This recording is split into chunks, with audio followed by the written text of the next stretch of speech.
Today, we're jumping into a real economic head-scratcher. You've probably seen the headlines. India's economy is booming, posting some of the fastest growth numbers on the planet. But at the exact same time, there's this undercurrent of anxiety, a real nervousness in the markets. So what gives? Let's get into it and see if we can figure out what's really going on. Okay, let's start with the big one. 7.8%. That was India's GDP growth in the first quarter of the fiscal year. Now, to put that in perspective, that is a fantastic number. It's blowing past what most other big economies are doing, and it's the kind of figure that makes investors and policymakers really sit up and pay attention. But, and this is a big but, here's where the paradox really kicks in. Despite that amazing growth, the financial markets seem to be telling a completely different story. Yeah, people are out there spending and exports are looking good, but the Indian rupee, it's been hitting record lows. The stock market is jumpy, and foreign investors have actually been pulling their money out. So you've got these two totally different narratives happening at the same time. And that brings us right to the heart of our question for today. How can an economy seem like it's firing on all cylinders and, sputtering at the same time? What's causing this disconnect between that huge growth number and all the anxiety we're seeing in the markets? Let's try and break it down. First things first, let's look under the hood of that booming economy. That 7.8% isn't just some number pulled out of thin air. It represents real activity, and it's super important to understand where all that energy is coming from. The real story here is that the growth is coming from everywhere. It's not just one thing. Private consumption, that's you and me buying stuff, it's shot up by 7%. The government is also opening its wallet. And crucially, investment is strong. Even exports are picking up, which is pretty impressive given some of the global challenges. It really is the picture of a healthy, firing domestic economy.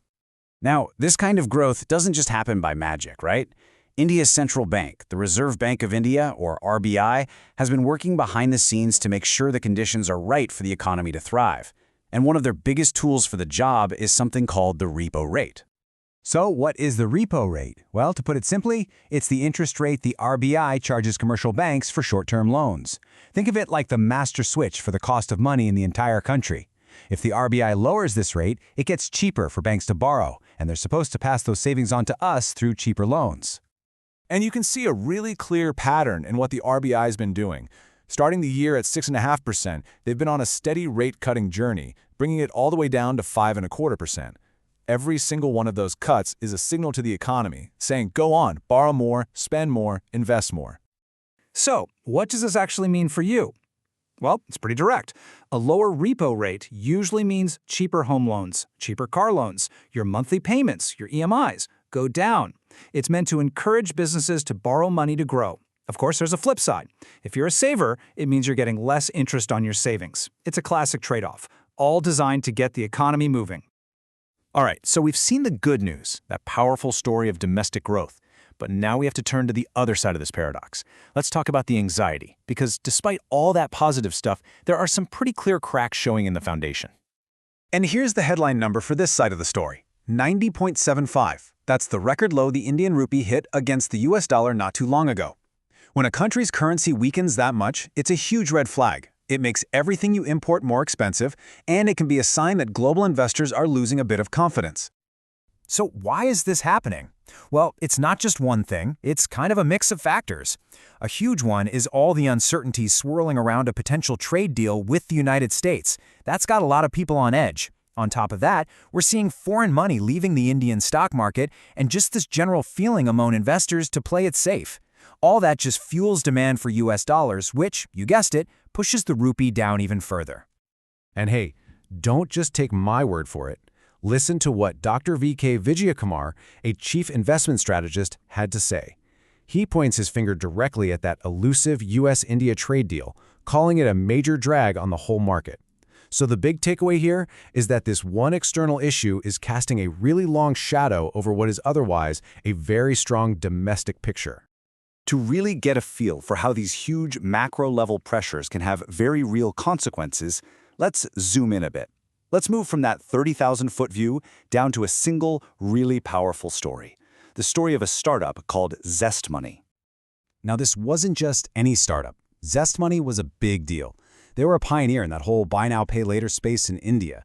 At its peak, this company was valued at nearly $500 million and had backing from some of the biggest names in finance, like Goldman Sachs. So its collapse really sent shockwaves through the tech world. How does a company with that much promise just fail? So, the final nail in the coffin was a failed buyout by another tech giant, PhonePe. But really, the problem started much earlier.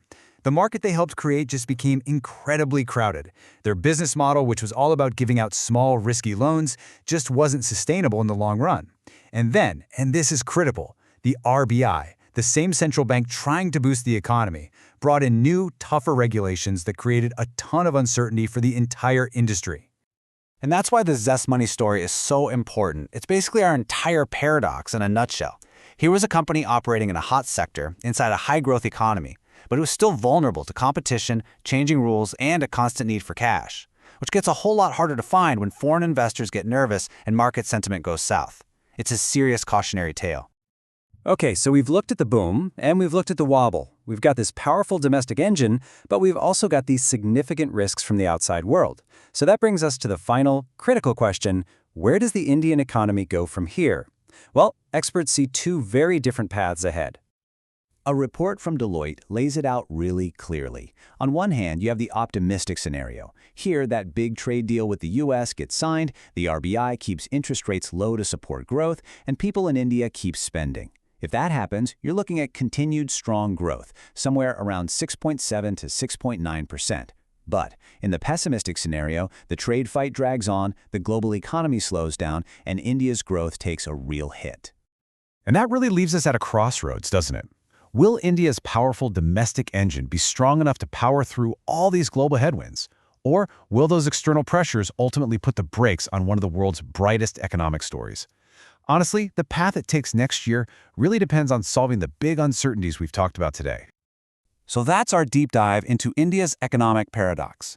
It's complicated, it's constantly changing, and it's incredibly important, not just for India, but for the whole world. We've tried to lay out all the key pieces of the puzzle for you.